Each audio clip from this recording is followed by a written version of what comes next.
umalig na sa kanila, nagpanggap na nakahuli sa ng Amerikano. Tapos pinuntahan nila yung puta ni Emilio Aguinaldo. Tapos sinabi nila kay Emilio Aguinaldo, Sir, nakahuli na kayo hide out, doon na nagkabiglaan. Yun pala, set up pa lang niya. So, inuli nila si Emilio Aguinaldo.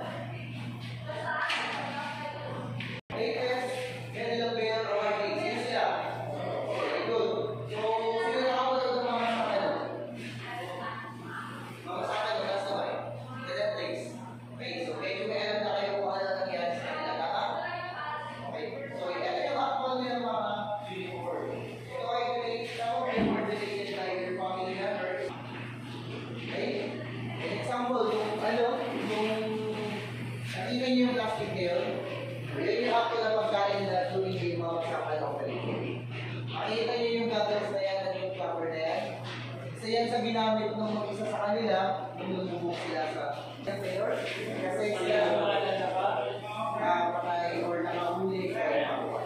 So, alamin nyo, ang assignment ko sa inyo, nanood kayo ng mga sapalo. Okay? Okay, so you may now proceed to the next. Okay, so hello, good morning, good afternoon.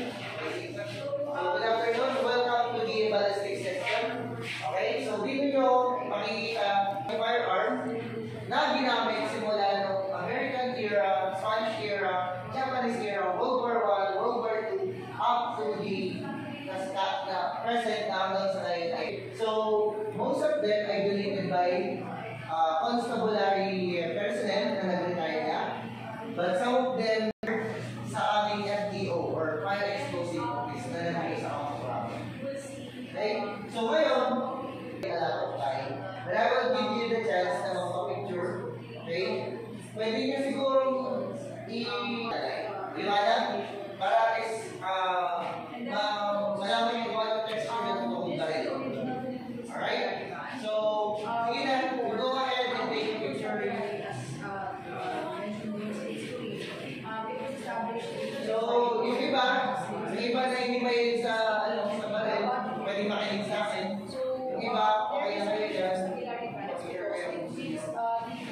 So, wait, yan sa dito ay because actually, and currently we also have ginagamit yun kung lang sa online facilities every 6 days for forensic operations. Para i-document yung mga crimes. Mga crimes. General.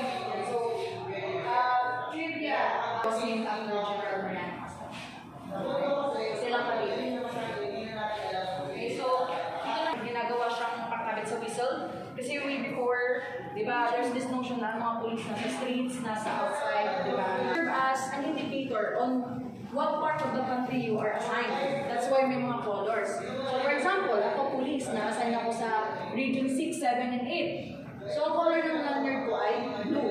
So may nakakita sa akin. Okay, na-assign ko sa region 6, 7, and 8. Okay? Kung ikaw naman ay nasa region 4A, 4B, and 5, yan, golden red. And so on and so forth. But so far, it is already phased out.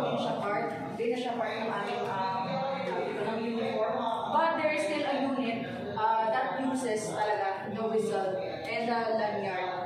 Parang ganito yung style, yung parang change na metallic, which is the highway patrol. Like me, right now, I'm pursuing law school.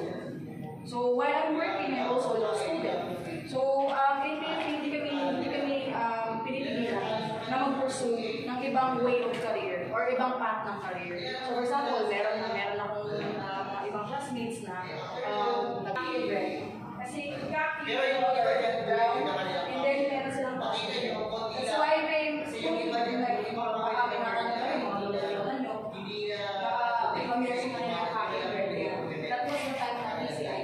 Nawala. Khaki red. Okay, and then, pinakaunang bibili ko ng PNP, yung naabutan ko yung mga movie ni FPJ, yan. Yan usually yung ano nila, na bumibili, yan yung uniform nila sa uniform. Yan, usually yan, ginagamit yun ng ating mga katropa sa RMFB. Usually yung mga nagpapatrolling din yung mga malapit talaga sa bundok. Mga mobile forces natin, yung mga nagpapatrolling sa bundok. So, ginagamit nila yan.